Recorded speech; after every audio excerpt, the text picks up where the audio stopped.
गहरे जंगल के बीच एक पुरानी टूटती फूटती हवेली खड़ी थी।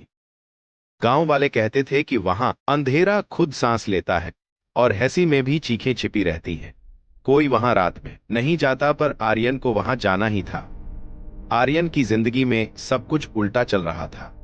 उसकी मेहनत के बावजूद नौकरी नहीं मिली, उसके सपने टूटते गए और आत्मविश्वास का कैला धीरे धीरे डरकने लगा। शायद मैं ही काबिल नहीं हूं, वह खुद से कहता। एक रात अचानक उसे एक पुराना नोट मिला उसके दादाजी का, जो कहते थे, जब डर तुम्हें घेर ले उसी में उम्मीद का दीपक जला देना। हवेली में छुपा है वो सच्चा रहस्य जो डर को दोस्त बना देता है।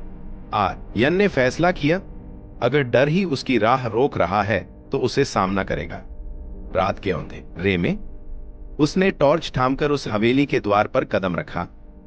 दरवाजा चरमराकर खुला और ठंडी हवा के साथ एक गहरी सुसपड़ुसी हुई। हवेली के भीतर की दीवारें काले धब्बों से चिपकी थीं। फर्श पर सूखे पत्तों की आवाजें जैसे कदमों का जवाब देती थीं। हर कोने में छाया थी और हर साया एक सवाल, तू हार मानने आया है या जीतने? आर्यन आगे बढ़ा। उसकी सांसें थे चर थीं, पर दिल में एक अजीब सी आग जल रही थी। यह डर नहीं, सवाल था, अगर मैं डर से भाग गया तो क्या मिलेगा? अचानक एक कमरे से हल्की सी रोशनी झलकने लगी। वह उस ओर गया। कमरे के बीच में एक पुराना दर्पण खड़ा था।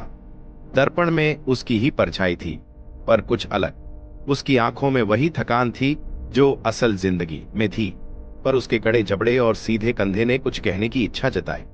क्यों छुप रहा है? एक आवाज फुसफुसाई, एक ओम्बरा नहीं, बल्कि आवाज उसकी अपनी ही लग रही थी। मैं कमजोर हूं, आर्यन ने धीरे से कहा। कमजोरी? क्या तेरा डर ही तेरी पहचान बन गया? दर्पण से आवाज आई। आर्यन ने मुंह कस लिया। मैंने कोशिश की, फिर भी हार गया। तुमने कोशिश की या सिर्फ डर को गले लगाया? दर्पण ने पूछा। तभी कमरे में धुआं सा घुलने लगा और एक सपूरा सा रूप बनकर सामने आया। एक वृद्ध साधु, जिनकी आंखों में गहराई थी और चेहरे पर शांतिपूर्ण मुस्कान। आर्यन, उन्होंने कहा, तुम यहां अपने डर को समझने आए हो, उससे लड़ने नहीं। आप कौन हैं? आर्यन ने हिम्मत करके पूछा। मैं वही हूं जो तुम्हारे भीतर रहता था, तुम्हारी नाकामी से घबराकर छिपी हुई हिम्मत। मैं तुम्हारे दादाजी का मार्गदर्शन हूं, जो तुम्हें यह सिखाना चाहता था कि डर केवल एक दर्पण है जो तुम्हें वही दिखाता है जो तुम खुद महसूस करते हो। साधु ने फर्श पर हाथ रखा।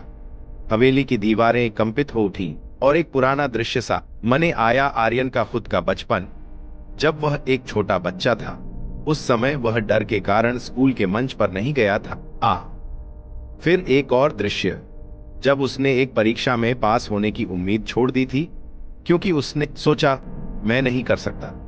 तुम्हारे डर ने तुम्हें बार बार वही कहानी सुनाई जिसे मैंने सच मान लिया। साधु, पर असली सवाल यह है, क्या तुम उस कहानी को बदलने की हिम्मत रखता है? आर्यन ने सिर झुकाया। मैं बदलना चाहता हूं, पर मैं नहीं जानता कैसे। साधु ने एक पुराना दीपक उठाया और उसकी लौ जला दी। लौ अजीब सी नीली थी, लेकिन गर्मी देती थी। यह दीपक तुम्हारी इच्छा की लौ है। इसे बुझाओगे तो वही पुराना डरा हुआ आर्यन लौट आएगा। इसे तब तक जलाए रखना जब तक तुम खुद को देखने, मानने और बढ़ने की हिम्मत नहीं दे देते। तभी हवेली के कोनों से परछाइयां निकली, न पुराने डर, असफलताओं के चेहरों के रूप में। वे धीरे धीरे आर्यन की ओर बढ़ी। उनकी आवाजें बार बार वही बातें दोहरा रही। तू कर नहीं सकता, तू असफल ही रहेगा। आर्यन का दिल जोर से धड़कने लगा, पर उस दीपक की रोशनी में उसने खुद से कहा, ये वही आवाजें हैं जो मैंने अपने भीतर बैठने दी हैं। मैं अब खुद को नहीं छोड़ूंगा। उसने आंखें बंद की और हर एक डर को नजदीक बुलाया, एक एक करके। फिर नजदीक से बोला, तुम मेरे अतीत हो, भविष्य नहीं। तुम मुझे रोक नहीं सकते। जैसे ही उसने ऐसा कहा, परछाइयां धुंध सी बनकर उड़ गईं और हवेली की दीवारों पर दरारें भरने लगीं, वो दरारें जो उसके आत्मस्वीकार की दीवारें थीं। दीपक की लौ तेज होने लगी और कमरे में हल्की सी गर्माहट फैल गई। साधु ने मुस्कान दी। अब तुम देखो, डर का सामना करना मतलब उसे मिटाना नहीं, बल्कि उसे पहचानना और उससे आगे बढ़ना है।